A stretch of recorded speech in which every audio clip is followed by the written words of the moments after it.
안녕하세요.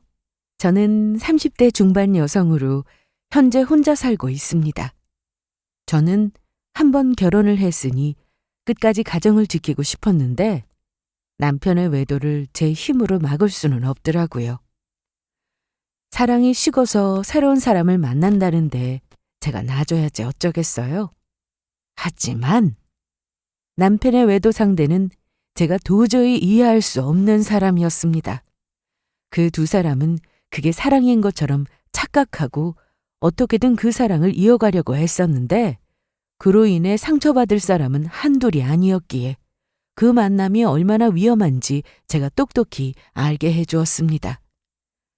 남편과 저는 여느 커플처럼 평범하게 만나 연애를 했습니다. 그런데 남편의 집안은 평범하진 않았어요. 저와 본격적으로 사귀기 시작하면서 남편은 저에게 자기 가정사에 대해 말해주고 싶은 게 있다며 말해준 적이 있었습니다. 좀 복잡할 수 있는데 간단히 말하면 남편의 집안은 재혼 가정이었어요. 시부모님이 각자 자식을 데리고 재혼을 하신 거죠.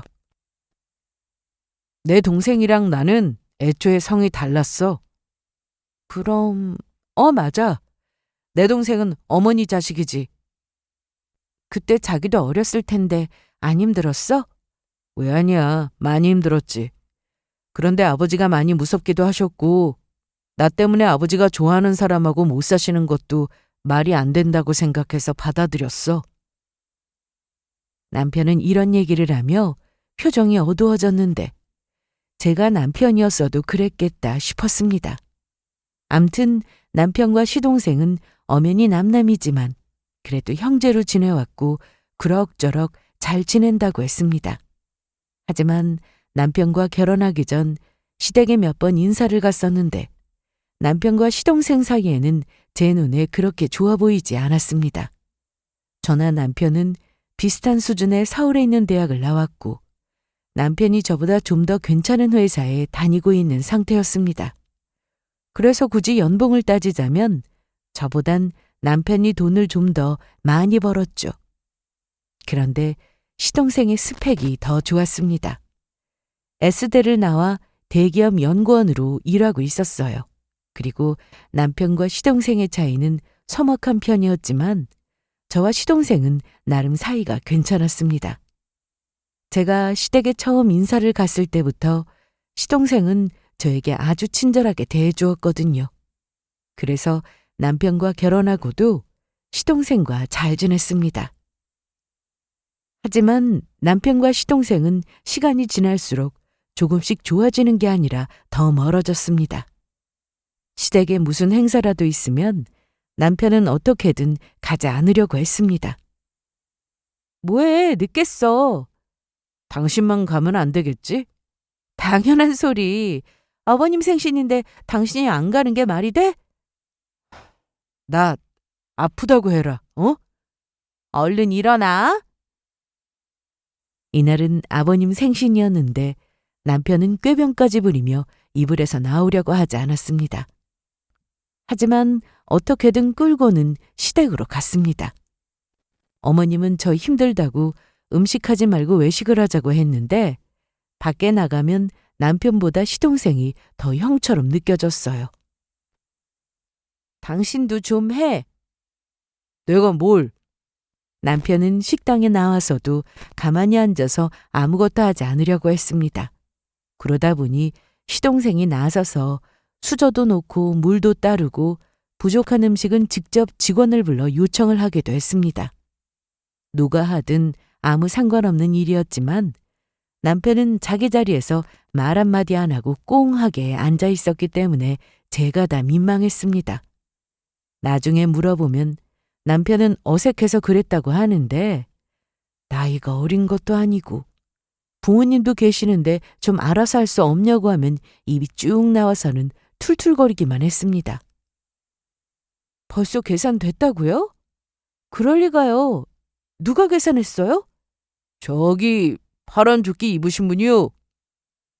저는 식사 도중 화장실에 가려고 일어났다가 카운터에 들러 미리 계산을 하려고 했습니다. 그런데 이미 시동생이 계산을 끝낸 상태였어요.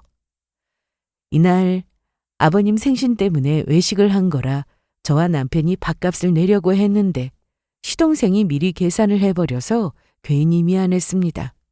그래서 저는 시동생을 따로 불러 현금을 주려고 했습니다. 아니에요. 처음부터 제가 내려고 했어요. 여기 비싸요. 알아요. 제가 돈을 안 버는 것도 아닌데 이 정도는 낼 수 있어요. 뭐 더 드실래요? 추가로 계산하면 되는데. 아니요. 밥값 드리려고요. 괜찮다니까요. 형이랑 형수님이 아버지 선물에 용돈에 다 준비하셨잖아요. 내년에는 저도 얻어먹을 테니까 이번엔 그냥 넘어가요. 아셨죠? 그래서 미안하긴 했지만 더 얘기하진 않았습니다. 제가 결혼하고 시댁에 갈 때마다 느낀 건 집안 분위기가 너무 가라앉았다는 점이었어요. 대화가 정말 없는 집이었죠. 원래 남자 형제들이 다 그렇다지만 남편과 시동생의 관계를 제가 잘 알고 있었기에 시댁에 가면 제가 말도 많이 하고 시부모님과도 잘 지내려고 노력했습니다. 특히 시동생과는 대화가 유독 더 많았는데 제가 주방에서 뭔가를 하고 있으면 따라 들어와 도울 게 없냐고 물을 정도로 참 착했어요. 없어요. 나가 계세요. 혼자 해도 충분해요. 에이, 얼른 나가세요. 내내 서 계셔서 다리 아프시잖아요. 저기 가서 안마의자에 5분이라도 누워 계세요. 이거 금방 하는데. 저 지금 고무장갑 꼈어요? 빨리요. 고마워요. 며느리가 저뿐이라서 시댁에 가면 밥을 하고 차리고 뒷정리에 설거지까지 저와 어머님 몫이었습니다. 그런데 어머님은 손목이 너무 약하셔서 수술까지 받으셨기에 제가 혼자 다 해야 했습니다. 남편이 도와주기는 했지만 그 전에 먼저 시동생이 나서서 상도 치워주고 설거지도 해주려고 하더라고요. 그러던 어느 날 시동생은 결혼할 여자가 있다며 함께 인사를 왔고 저와 남편도 시댁에 가서 만났는데 서로 너무 잘 어울리고 보기 좋았습니다. 그래서 결혼해서도 잘 살 것 같았죠. 하지만 어머님이 반대를 좀 하셨습니다. 시동생에 비해 조건이 좀 기운다는 이유였죠. 아버님은 두 사람만 좋다면 결혼하라고 하셨는데 아버님의 반대가 좀 심한 편이었어요. 아직도 누워 계시는 거야? 아까 퇴근길에 들렀는데 어머니가 안방에 누워 계시더라. 인사해도 일어나지도 않으시고. 아버님은 뭐라고 하셔? 아버지는 똑같지. 그냥 둘이 좋다는데 기분 좋게 허락하자고. 그런데 시동생은 결국 허락을 받아냈습니다. 절대 허락을 안 해주실 것처럼 하셨는데 단번에 결혼하라고 하시니 궁금해서 어떻게 된 거냐고 물었더니 시동생은 결혼하면 이혼하는 일은 절대 없을 거라고 했답니다. 아무래도 시댁이 재혼 가정이니 어머님이 시동생의 말에 더는 아무 말씀 못하신 것 같았어요. 그리고 시동생의 성격상 한번 결혼해서 가정을 꾸리면 어떻게든 끝까지 책임질 사람이었기에 어머님이 생각을 바꾸신 것 같았습니다. 그렇게 시동생은 무사히 결혼을 했고 시댁에 가면 며느리는 저 혼자가 아니라 동서가 있어서 뭔가 더 좋았습니다. 그런데 남편은 시댁에 가면 시동생과 대화는 거의 하지 않으면서 동서와는 그래도 잘 지냈습니다. 처음엔 차라리 잘 됐다 생각했어요. 남편이 동서와도 사이가 안 좋으면 분위기가 정말 엉망이었을 텐데 그래도 노력하는 것 같아 보기 좋았죠. 평소에 시댁 모임이 있으면 잘 안 가려고 했던 남편인데 동서가 들어오고 나서는 저보다 먼저 시댁에 가자는 말까지 했습니다. 매번 가기 싫다고 징징대던 모습이 사라져서 오히려 저는 좋았습니다. 그런데 얼마 뒤 남편이 회사 일로 한동안 지방에 내려가야 했습니다. 얼마나? 글쎄, 지금은 한 1년 예상하는데 가봐야 알지 뭐. 갑자기 지방으로 간 직원들 보니까 눌러 앉은 직원도 있고 예상보다 빨리 서울로 복귀하는 경우도 있고. 그럼 당신도 더 빨리 올 수도 있는 거네? 그런데 장담은 못해. 그래도 기차 타면 금방이니까 무슨 일 생기면 내가 바로 올게. 그동안 한 집에서 살면서 싸우기도 많이 싸웠는데 이제 떨어져 지내게 되었으니 남편은 저더러 잘된 일 아니냐고 농담까지 했습니다. 어째 당신이 더 좋아 보인다? 아니야. 그럼 주말에 같이 가자. 그래야지. 그리고 주말에 저는 남편과 함께 지방으로 같이 갔습니다. 회사 기숙사가 따로 있어서 어떤 환경인지 궁금하기도 했고 냉장고에 반찬도 좀 넣어주려고 따라갔어요.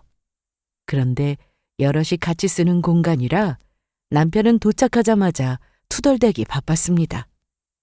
그래도 침대는 있어서 다행이다 싶었는데 확실히 남자 직원들만 사는 공간이다 보니 뭔가 어수선하긴 하더라고요.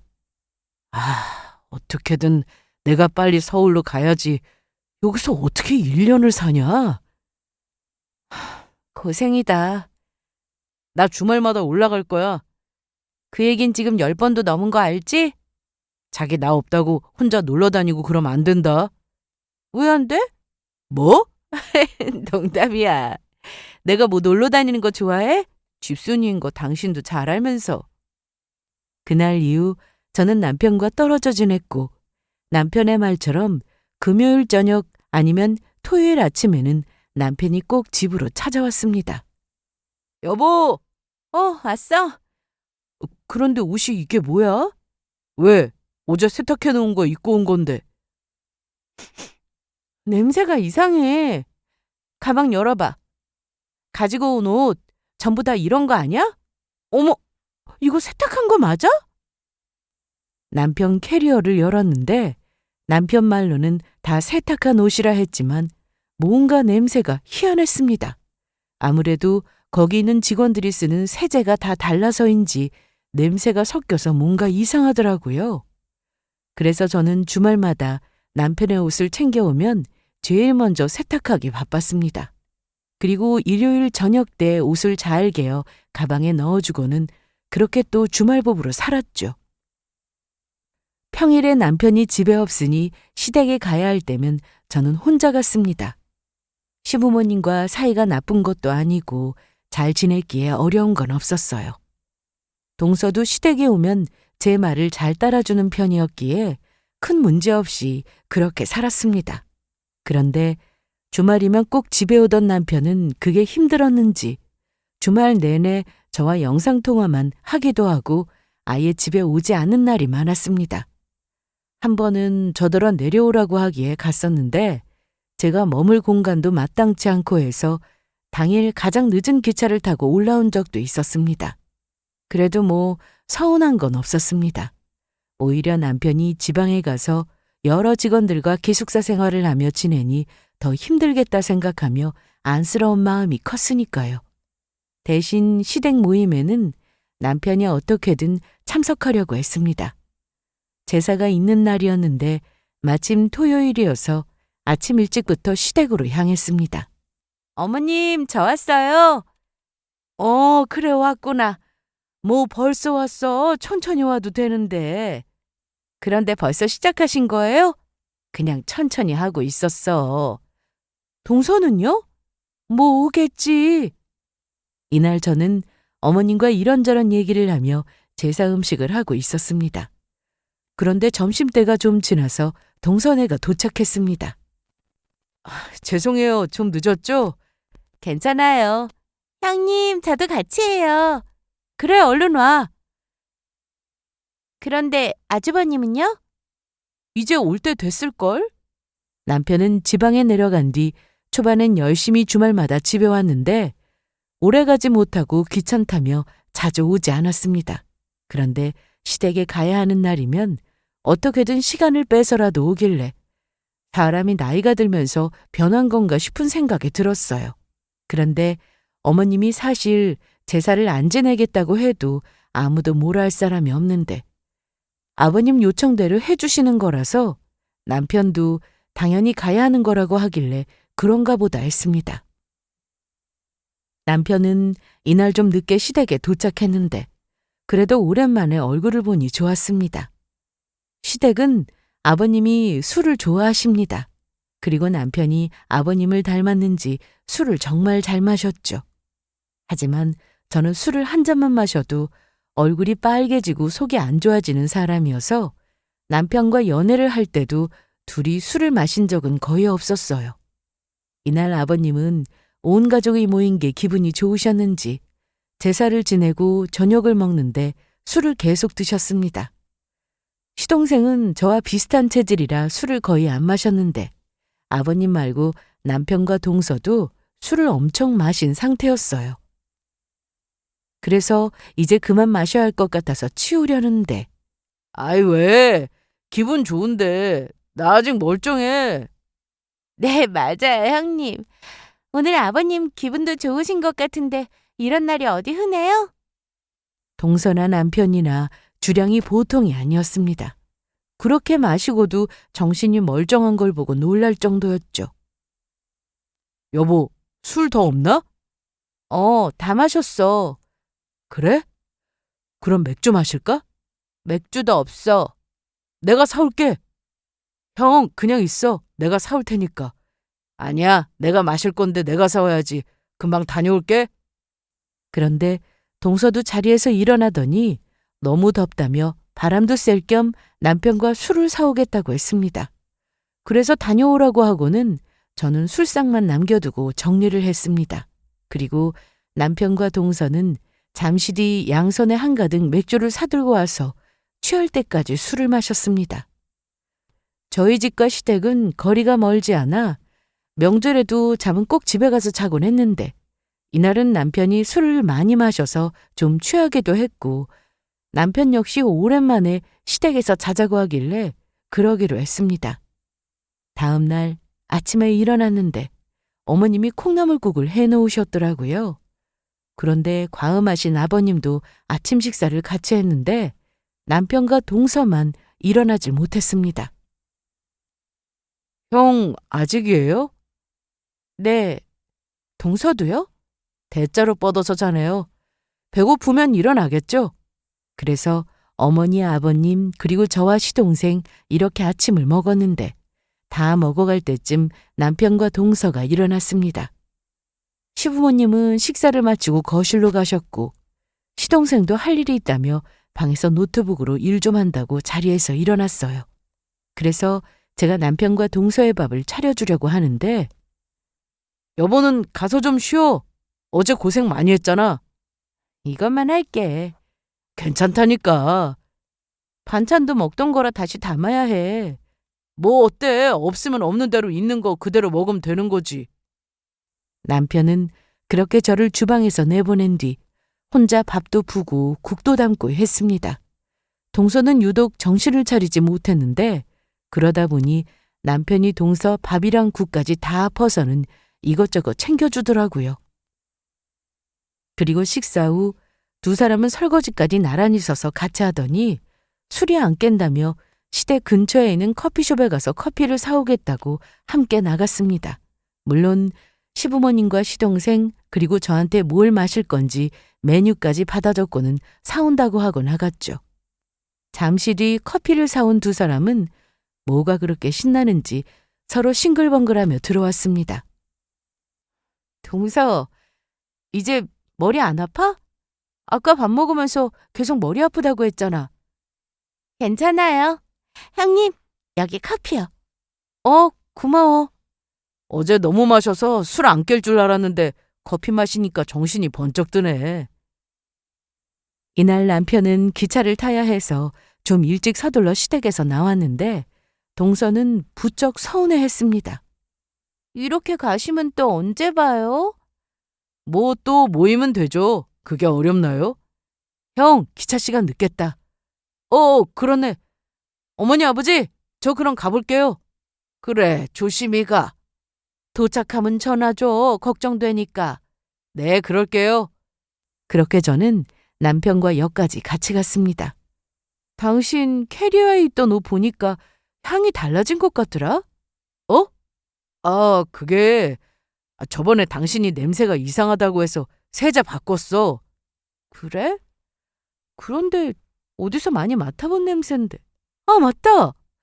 동서 옷에서 나는 향이랑 같네. 그런가? 세제 향이 뭐 다 거기서 거기지? 재수 씨도 나랑 같은 거 쓰나? 뭐야? 당신 혹시 왜 뭐가? 당신 지금 무슨 생각을 하는 거야? 왜 이렇게 당황해? 나 그냥 동서한테 세제 못 쓰냐고 물어봤냐고 하려던 건데? 당황하긴 누가. 참나.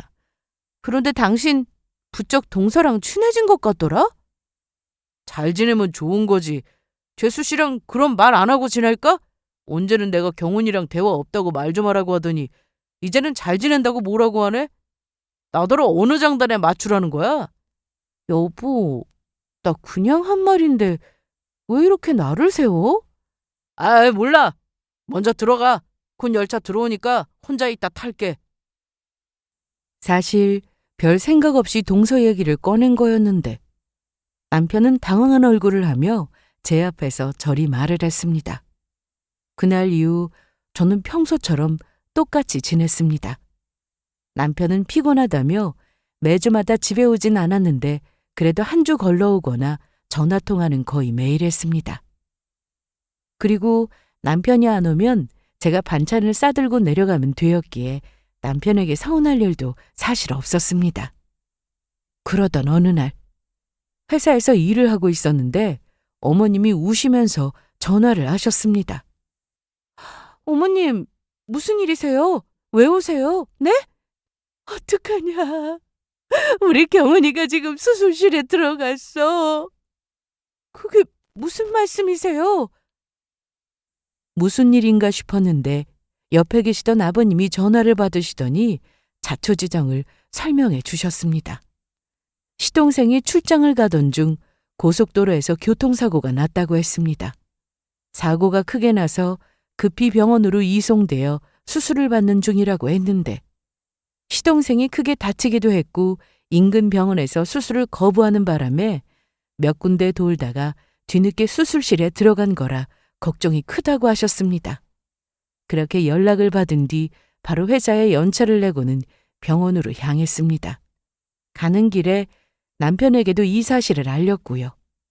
남편은 회사 일 때문에 바로 올라오지는 못한다고 했는데 가족들이 사정을 다 알고 있으니 일을 마치는 대로 천천히 오라고 했습니다. 그렇게 병원에 도착했는데 이미 시동생은 수술이 끝난 뒤였고 중환자실에 있다고 했습니다.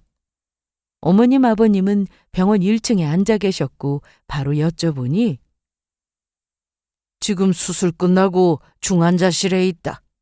네? 수술은 잘 끝난 거 맞대요? 의식은요? 아버님은 그저 고개만 저으실 뿐 더는 아무 말씀이 없으셨습니다. 그리고 올라가 봤자 면회 시간이 따로 있기 때문에 저는 시동생을 볼 수는 없었습니다. 시동생의 곁은 동서가 지키고 있었는데 궁금한 게 많았지만 그저 상황을 지켜봐야 했습니다. 이번 일로 어머님은 식사도 제대로 못 드시고 누워만 계셨습니다.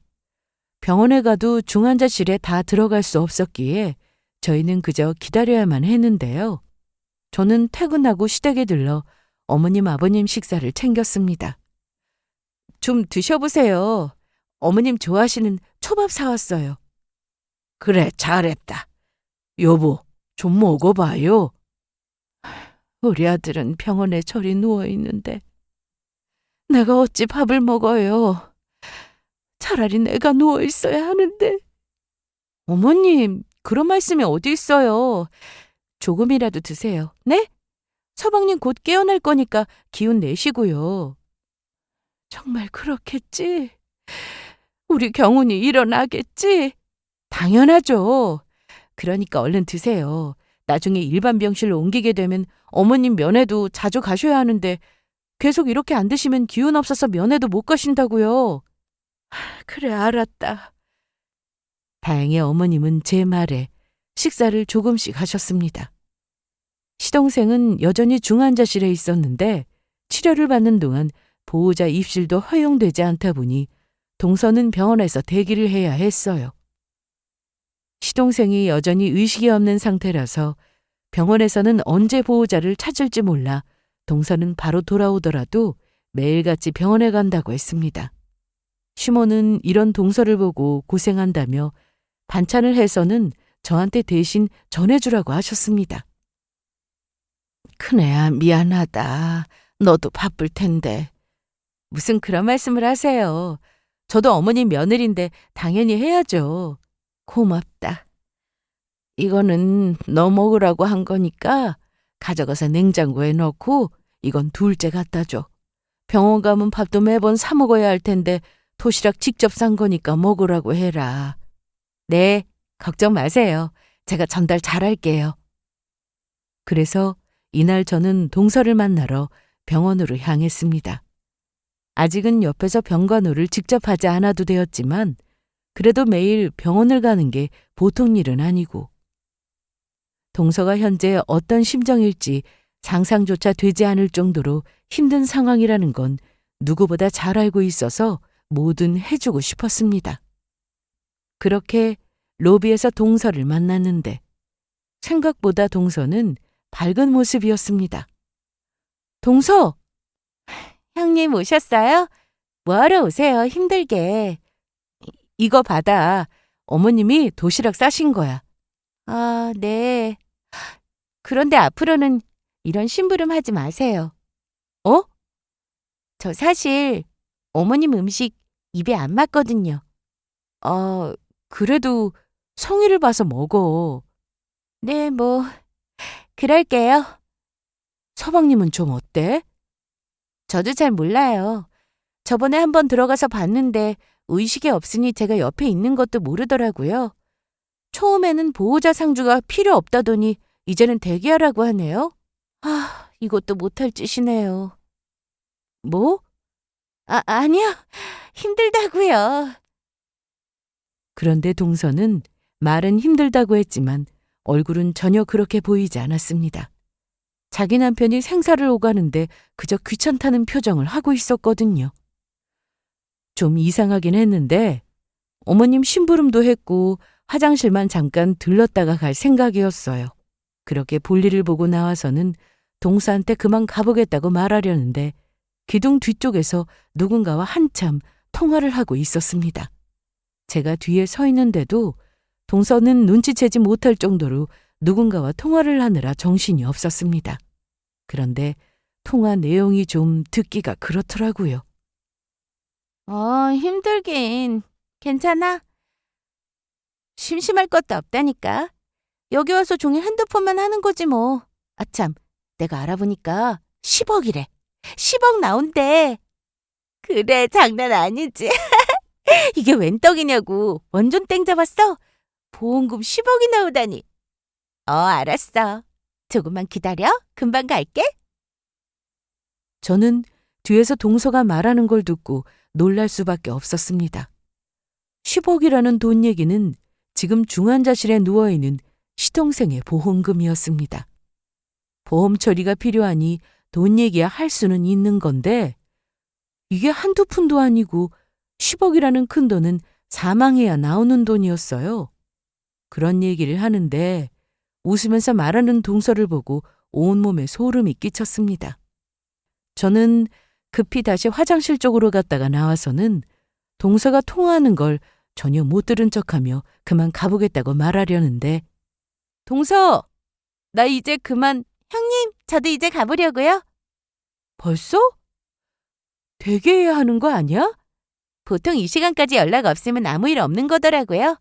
괜찮아요. 그리고 혹시 전화 오면 택시 타고 오면 되고요. 그런데 무슨 약속이라도 있어? 네?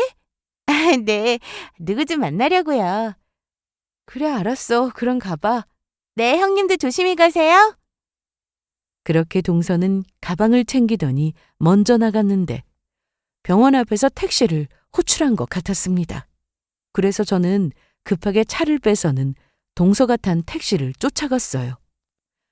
사실 누구를 만나든 제가 상관할 바 없는 일이었는데 방금 전 동서가 서방님의 보험금 얘기를 한 것도 이상했고 또 통화한 사람이 누군지 굉장히 궁금했습니다. 그냥 친구는 아닌 것 같았거든요. 보통 남편이 사고를 당해 의식도 없이 누워있다면 어떤 아내가 저리 싱글벙글하며 있겠어요? 그것 자체가 이미 문제가 있다고 생각이 들었습니다. 그래서 대체 누구를 만나러 가는 건가 싶어 뒤를 쫓았는데 동서가 택시에서 내리는 곳에 누군가 서 있었습니다. 키가 큰 남자였는데 동서는 그 남자와 만나자마자 손부터 잡았습니다.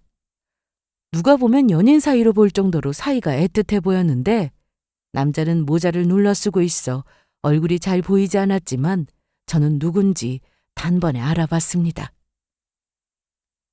그 남자는 바로 제 남편이었어요.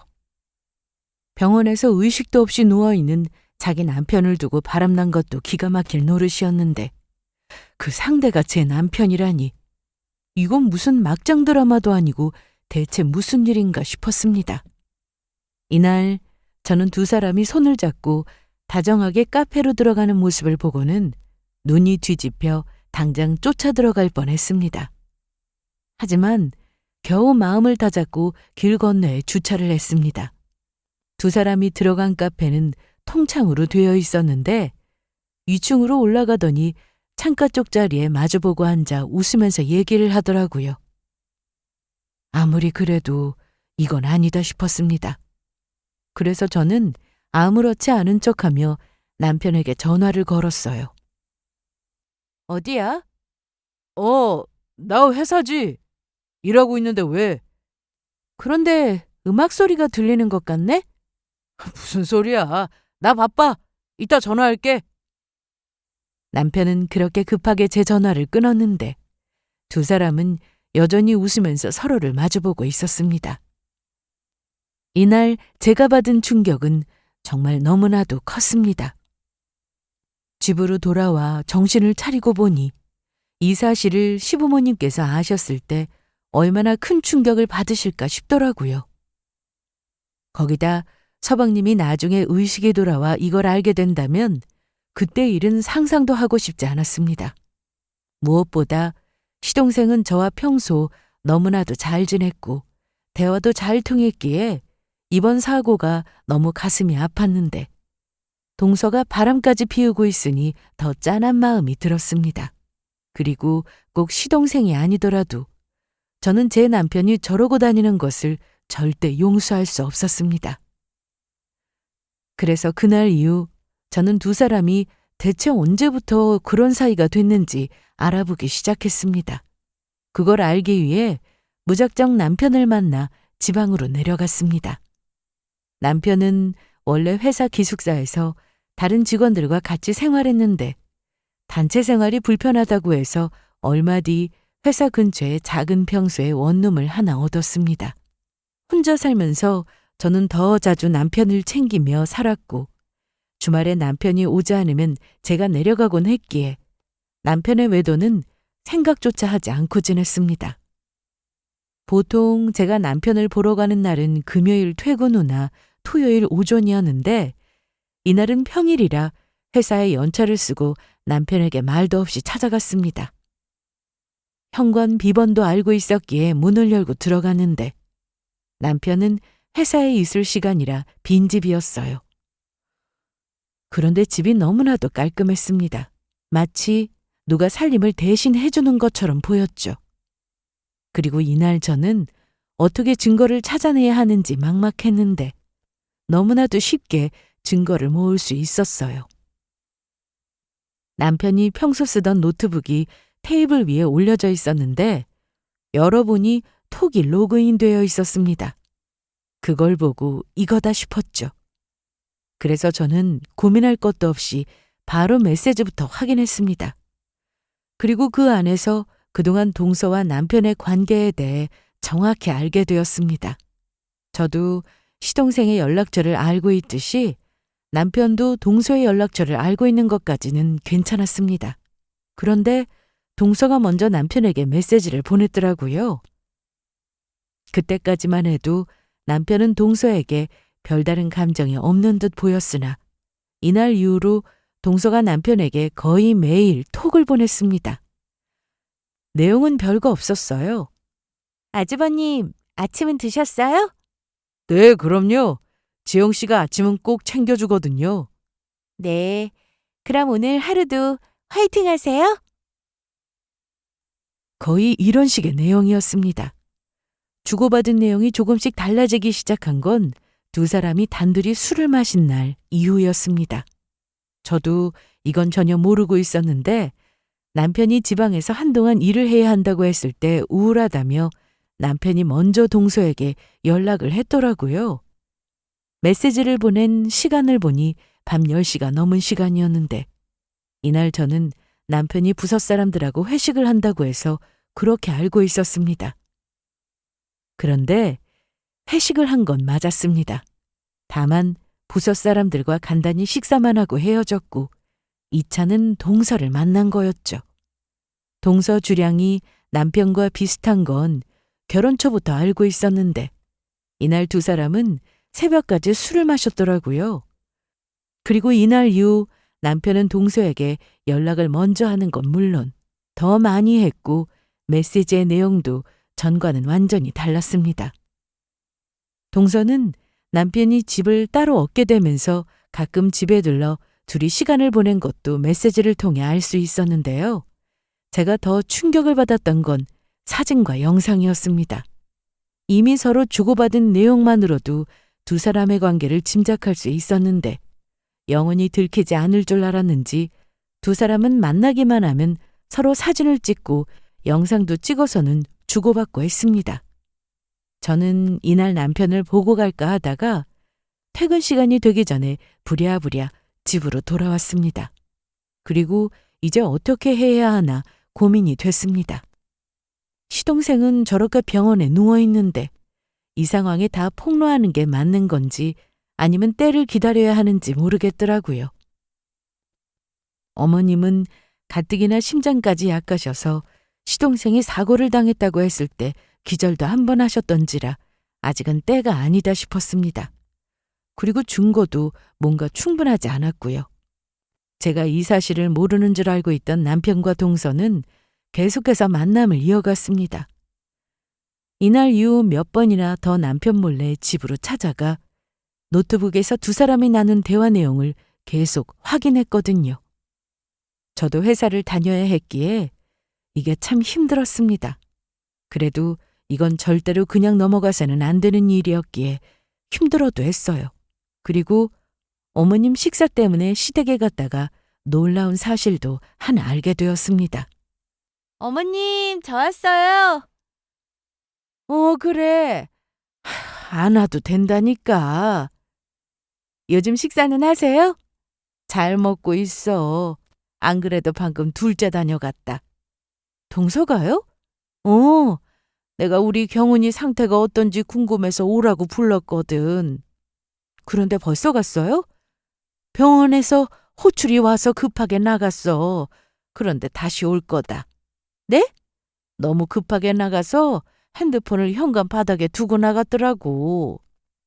어머님, 저랑 병원 가실래요? 응? 가도 돼? 가도 얼굴 못 볼 텐데. 서방님 어떤지 궁금하시잖아요. 당연하지. 얼른 옷 입고 나오세요.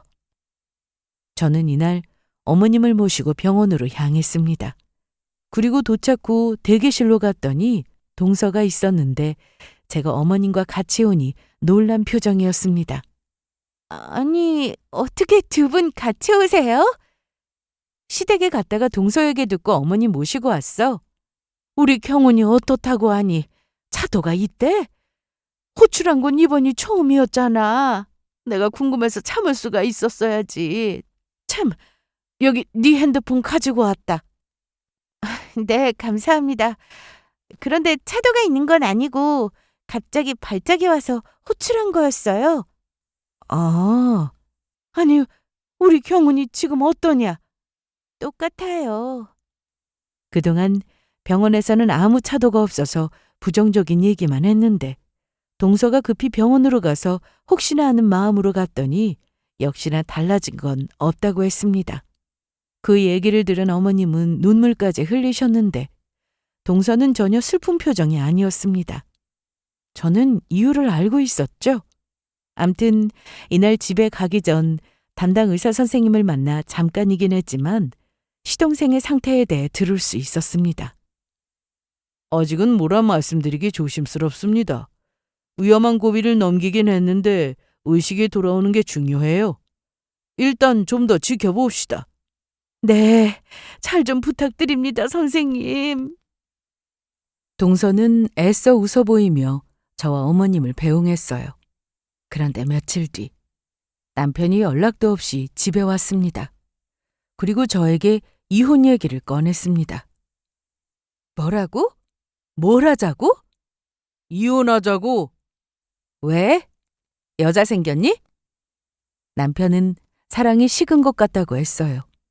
이유가 참 기가 막혔죠. 저는 이 자리에서 동서 얘기를 꺼내려다가 꾹 참았습니다. 당신이 원하는 게 나랑 이혼하는 거야? 당연히 저도 남편과 이혼할 생각이었지만 쉽게 도장을 찍어줄 수는 없었어요.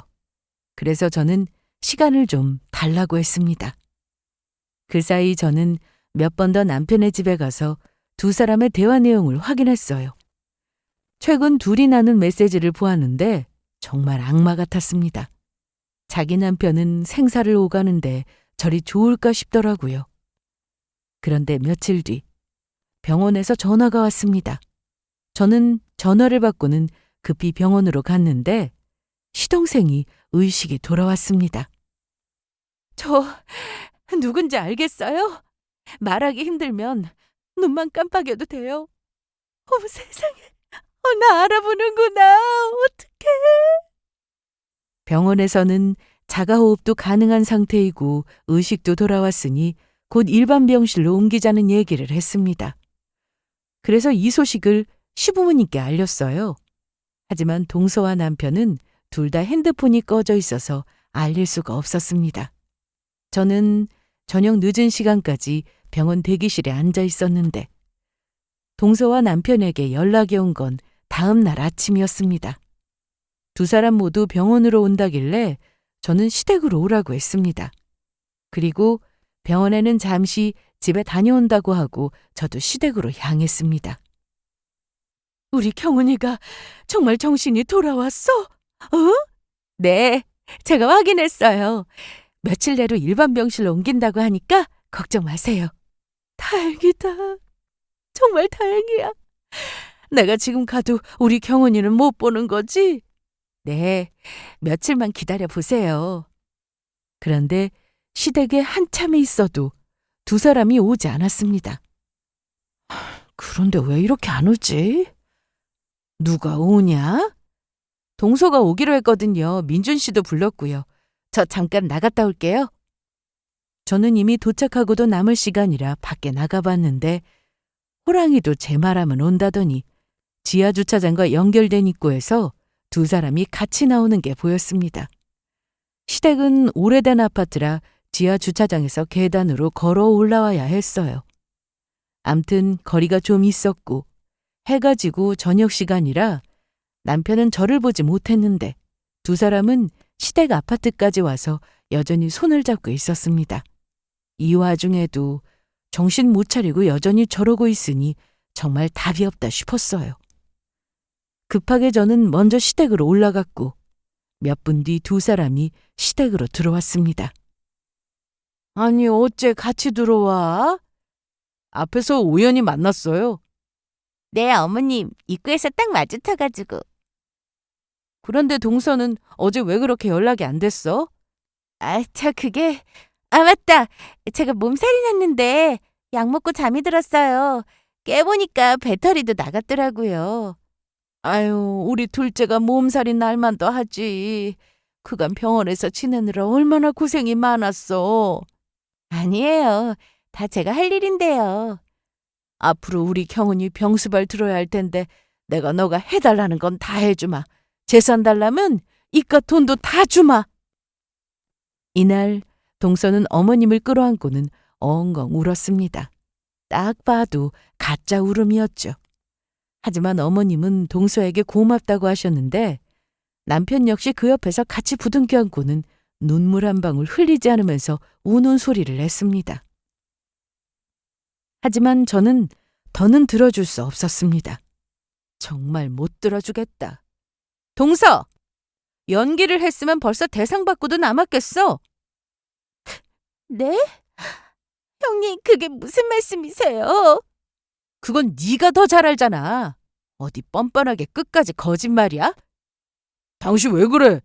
둘이 우연히 만났다고? 뭐? 아까 보니 주차장에서 나란히 손잡고 나오던데? 주차장에서 우연히 만난 거야? 당신 차도 없잖아. 당신 차 내가 타고 다니는데. 그럼 연락 두절이었던 어제부터 쭉 동서랑 같이 있다가 오는 건가? 아니, 큰애야. 너 무슨 말이 그러냐? 어머님, 좀 이상하지 않아요? 동서랑 남편한테 똑같이 술 냄새가 나잖아요. 이날 남편은 전날 회식을 해서 그렇다고 했고, 동서는 혼자 우울해서 술 마시고 잤다고 했습니다. 하지만 완전히 거짓말이었어요. 남편 전화가 꺼져 있어서 회사로 전화를 걸었는데 남편은 연차를 써서 출근 자체를 하지 않았다고 했죠. 제가 두 사람을 이상하게 몰자 시모는 가족끼리 뭐 하는 거냐고 고함을 치셨지만 저는 이내 두 사람이 어떤 사이인지 바로 폭로해 버렸습니다. 야, 너 왜 그래? 내가 재수 씨랑 무슨 사이라고? 그렇게 떳떳하면 동서 차에 가서 블랙박스 가져와서 확인해 볼까? 둘이 같이 타고 왔는지 아닌지? 형님, 진짜 왜 그래요? 사람을 몰려보고. 그 자리에 있던 시댁 식구들은 다 저를 이상한 사람 보듯 했는데 그동안 제가 모은 증거를 꺼내서 보여줬습니다. 어머님, 병원의 보호자는 동서로 되어 있는데 서방님이 의식이 돌아온 걸 어떻게 제가 먼저 알고 병원에 가서 서방님을 만나고 왔겠어요? 그거야. 제가 어제 아파서 전화를 못 받았으니까. 그래, 맞아. 병원에서 동서한테 전화를 엄청 했다더라. 그런데 안 받으니까 나한테 한 거야. 그런데 내 연락처를 병원에서 어떻게 알았는지 안 궁금해?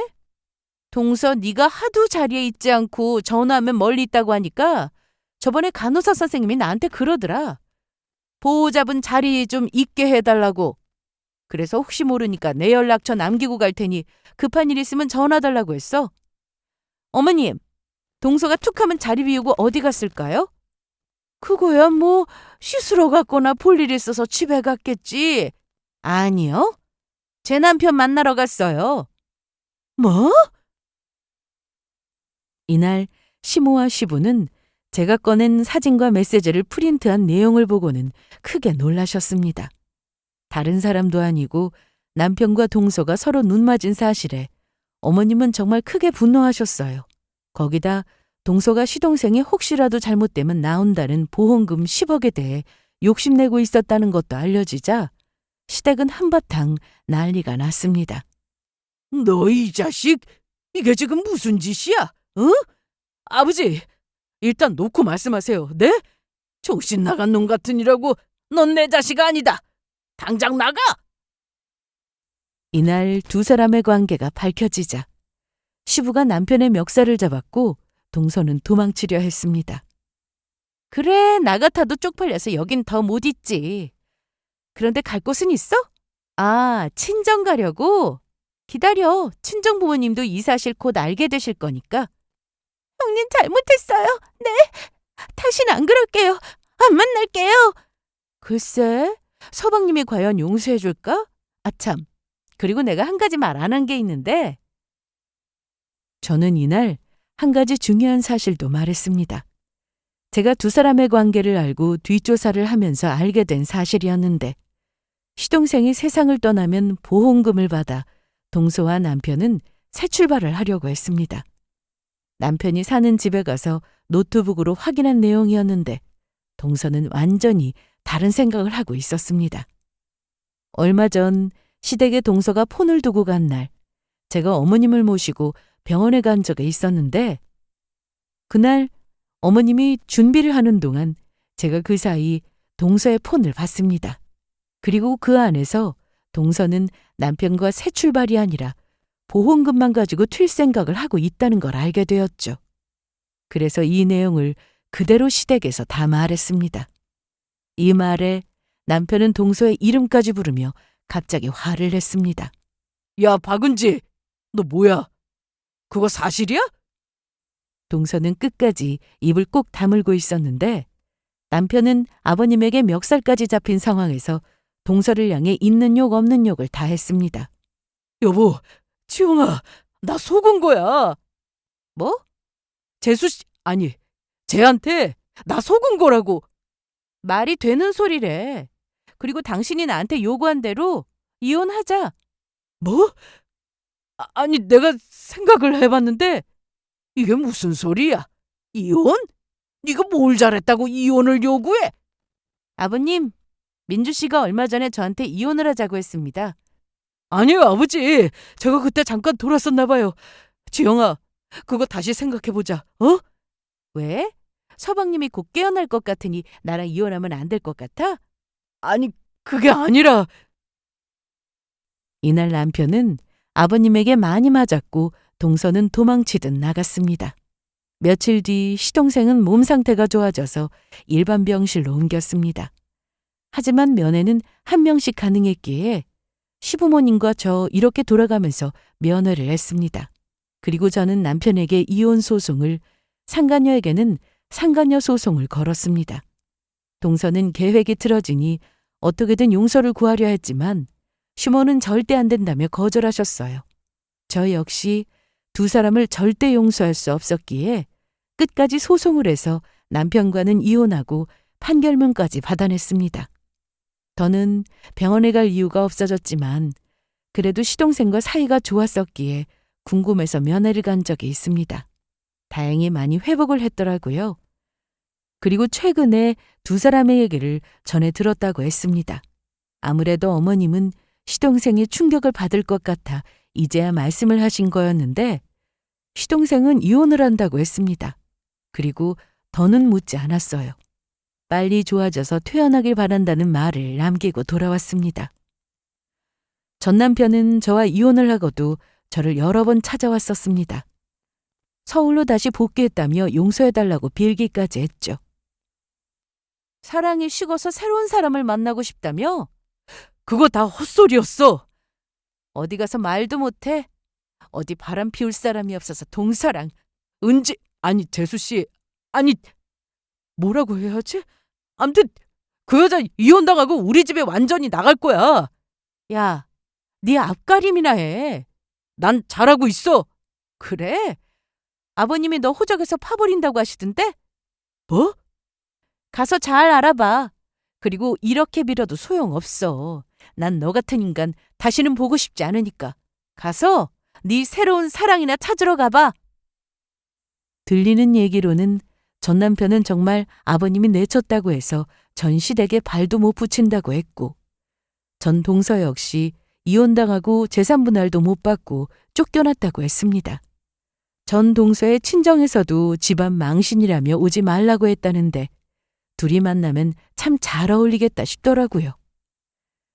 그렇게 저는 다시 혼자가 되었습니다. 하지만 외롭거나 슬프지 않아요. 오히려 지금 이 생활이 너무 좋습니다. 제 인생에 더 집중하며 살고 있고 제 결혼 생활은 그야말로 엉망 그 자체였지만 두 사람이 잘못한 것에 대한 대가를 톡톡히 치르게 되었으니까요. 앞으로도 저는 혼자 씩씩하게 잘 살아갈 겁니다. 제 인생 응원 많이 해주시고 제 사연 끝까지 들어주셔서 감사합니다.